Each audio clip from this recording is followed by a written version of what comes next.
Episode 1-3, Language and Cultural Notes. In this episode, we're going to go over some of the, language and cultural notes. When you're learning another language, one of the things that's really important to understand is that it's not only about learning the words and the vocabulary. It's about learning about the culture. There's certain things that make sense to us, let's just say as English speakers, that aren't done in the same way when you're speaking Spanish. So let's get started. Empecemos. Number 1. In Spanish, the pronoun I, yo, you, tú, and we, nosotros, are normally left out. They're not needed because the ending of the verb conjugation usually tells us who they're referring to. You can still use them, but they're normally only used when you really want to stress the person you're talking about, like you told me this. For example, you told me to take out the trash. Tú me dijiste que ibas a sacar la basura. If you want to be a little bit more polite and a little less direct, you normally want to leave those out. Number 2. The entire conversation that you listened to in the previous episode in Spanish was done in the usted form. This is a formal way of speaking that we don't really have in English. In Spanish, you wouldn't use the informal form, which is the tú form, with somebody you just met, unless they say something like háblame de tú, which means speak to me informally, or tuteame por favor, which is just another colloquial way of saying let's speak informally. The final way of saying that is generally used in Mexico. It's called tuteamos, which is just saying let's speak informally between us. Number 3. Laura is addressed as señora. This means she's married. Señorita is used when a woman is unmarried, regardless of their age. There's no such distinction for men in Spanish. They always go by señor. This applies to anybody who's over 18.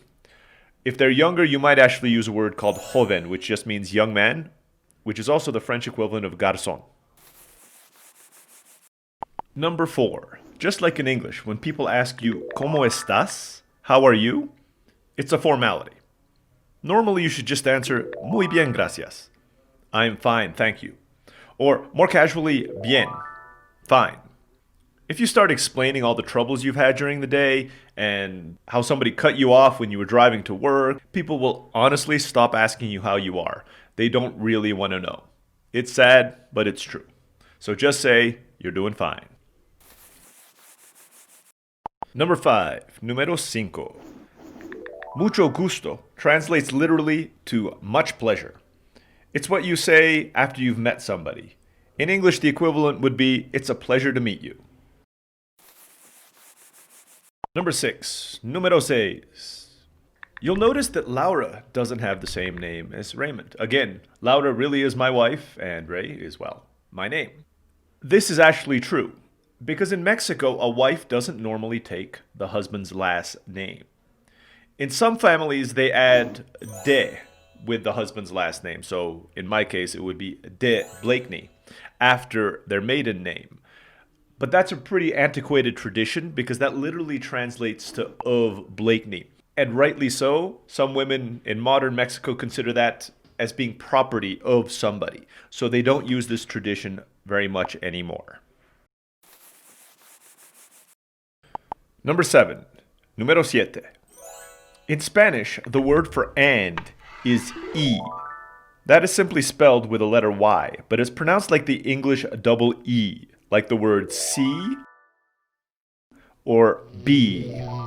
Bee the bug, not the letter, of course.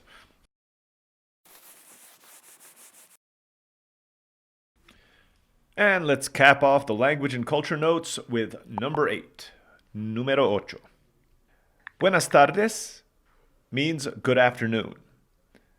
But the definition of what afternoon is in Latin America is different compared to other countries. I know I had this confusion when I got here because I considered afternoon to be everything from noon to 5 o'clock in the afternoon.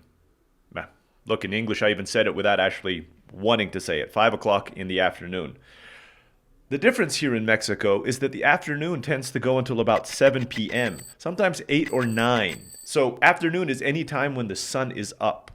And since Mexico and a lot of Latin America is on the equator, the sun is up until about the same time every day. It's not like in the US where the sun can go down at 4 o'clock sometimes, go down at 9 o'clock other times of the year. Here it's pretty consistent. So while the sun is up, after 12 o'clock noontime, it's pretty much afternoon here in Mexico. Once the sun goes down, it becomes nighttime. Buenas noches. Hey everyone, I hope you all enjoyed this video and your Spanish is improving like mine. You can continue the Spanish course by clicking on the next episode, which is on your screen right now. If there's any topic you want me to cover in a future episode, please just leave a comment below. And finally, if you want to get additional free Spanish practice, get early access to all of our videos, and find your ideal Spanish tutor, just click on the link in the description below. Thanks for watching. Hasta pronto.